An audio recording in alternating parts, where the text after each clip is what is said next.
नमस्ते बच्चों, कक्षा 8 विषय विज्ञान और लेसन है 8वां कोशिका। इसके अपने क्वेश्चन उत्तर देखते हैं। तो देखो, पहला क्वेश्चन क्या दे रखा है कि सत्य है असत्य है।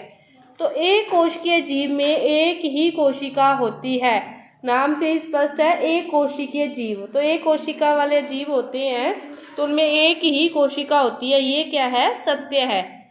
पेशी कोशिका शाखान्वित होती है।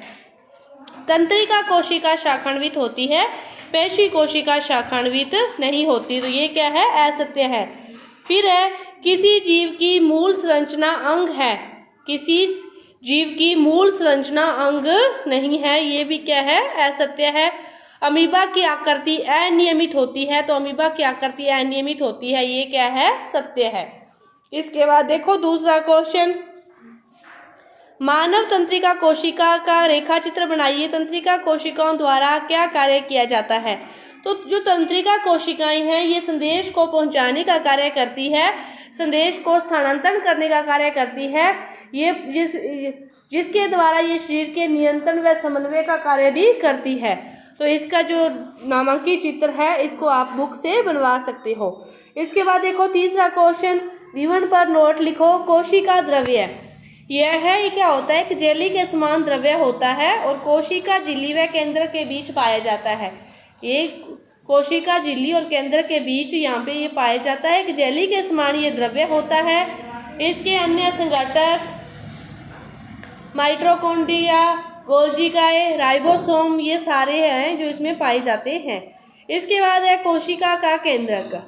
कोशिका का केंद्रक ये क्या होता है? सामान्यतः गोलाकार संरचना होती है और कोशिका के ये बीच वाले भाग में पाया जाता है, बिल्कुल मध्य भाग में। केंद्रक कोशिका द्रव्य से एक झिल्ली द्वारा अलग होता है। केंद्र के चारों तरफ एक अन्य झिल्ली होती है जिसके द्वारा ये उससे अलग रहता है। कोशिका द्रव्य केंद्र के बीच पदार्थों के आवागमन को वह झिल्ली होती है वो नियंत्रित करती है।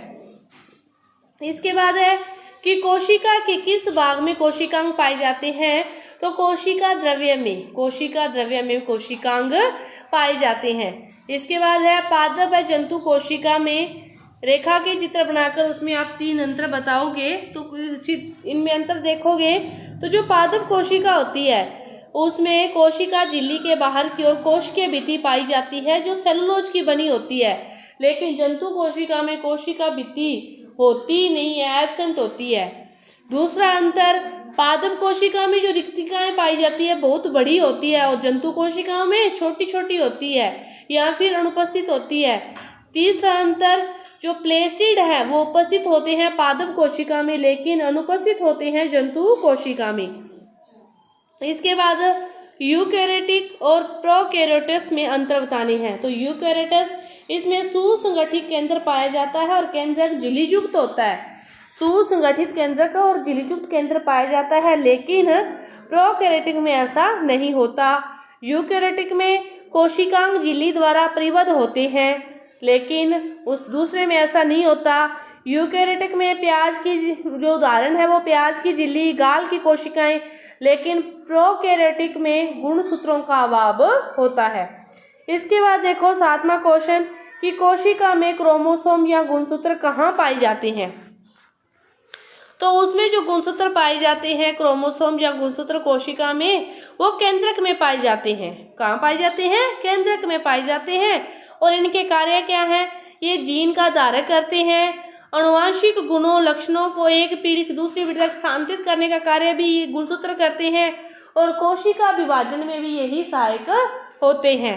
इसके बाद है 8वां क्वेश्चन कि सजीवों में कोशिका मूलभूत संरचनात्मक इकाई है।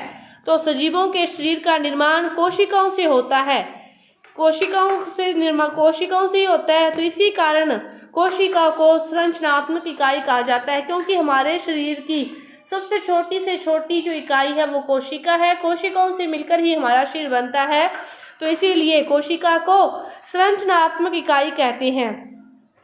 प्रत्येक जो सजीव कोशिका में जो भी जैविक कार्य करने की क्षमता होती है, तो एक कोश के जीवों में भी समस्त जो कार्य है वो एक ही कोशिका संपन्न करती है। तो बहु कोशिकाओं में सभी कोशिकाओं को अलग अलग भागों में बांटे होते हैं। तो क्योंकि इन्हीं के द्वारा शरीर बना होता है तो ये संरचनात्मक इकाई कहलाती है। इसके बाद देखो 9वां क्वेश्चन कि बताइए कि क्लोरोप्लास्ट या हरित लवक केवल पादप कोशिकाओं में ही क्यों पाए जाते हैं। क्लोरोप्लास्ट या हरित लवक केवल पादप कोशिकाओं में ही पाए जाते हैं क्योंकि पौधों की पत्तियों के क्लोरोप्लास्ट में उपस्थित क्लोरोफिल प्रकाश संश्लेषण के लिए आवश्यक होता है। जो पौधों की पत्तियों में क्लोरोप्लास्ट पाया जाता है वो प्रकाश संश्लेषण की क्रिया में सहायक होता है। प्रकाश संश्लेषण की क्रिया वह क्रिया है जिसके द्वारा पौधे अपना भोजन समय बनाते हैं। इसके बाद देखो 10वां क्वेश्चन, आपको इसको भरना है। तो पहले में बाईं से दाईं चौथा भरना है कि यह कोशिका द्रव्य से एक झिल्ली द्वारा अलग होता है। चौथा बाईं से दाएं आपको भरना है कि यह यहाँ पे 4 है, इससे भरना है कि झिल्ली द्वारा अलग होता है तो उसे क्या कहते हैं, केंद्रक। क्या कहते हैं, केंद्रक। तीसरे में भरना है कोशिका द्रव्य के बीच रिक्त स्थान, उसे क्या कहते हैं, रिक्तिका। इसके बाद सजीवों की मूलभूत संरचनात्मक इकाई अभी भी अपने किया है, कोशिका। फिर ऊपर से नीचे भरना है कि यह प्रकाश संश्लेषण के लिए लाभदायक है तो हरित लवक, और कोशिका झिल्ली और केंद्रिका झिल्ली के बीच का पदार्थ कोशिका द्रव्य है। कोशिका द्रव्य है। तो आपके पाठ के क्वेश्चन उत्तर पूरे हुए। धन्यवाद।